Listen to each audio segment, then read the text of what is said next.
It's me again, Mrs. B. And for today's video, samahan nyo nga kami sa napakasarap na lugawan. Dahil nga nag-crave si Nelda sa lugaw, aba talagang ginising ako agad kahit natutulog pa ako. Tara, lugaw tayo. Ano yan, aga pa. Sige na, tagal-tagal ko lang din nakakain. Miss ko na. Tara na. Oras na nga. 7. Guys, maglulugaw daw kami itong kapatid ko. Nag-crave eh. Pajama lang tayo. Super ano. Pupunta lang kami sa palengke. Naka-pajama pa ang person. 3XL yan sa mga gusto order. Super comfy. Tara na. Hindi ka na rin mag-ibihis?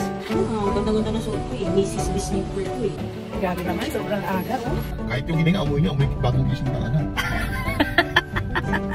Na nagligo-ligo to guys. Rekta na sa lugawan.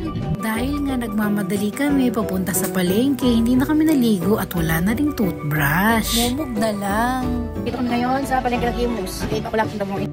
Ang aga-aga, ang sweet-sweet ng dalawa, holding hands while walking. At ito na nga, dumating na kami dito sa palengke. Guys, nandito kami sa pinakamasarap na lugawan. Dahil nito, super sarap na natin. Ito pala yung pinakamasarap na lugawan kay Aling Lagrin. 8 o'clock pa lang ng umaga pero blockbuster na talaga. Super sarap kasi ng tokwa nila dito, lumpia, palabok at syempre itong pangmalakasan nilang lugaw. Ito naman ang kanilang menu. 2 years old pa lang ako dito kami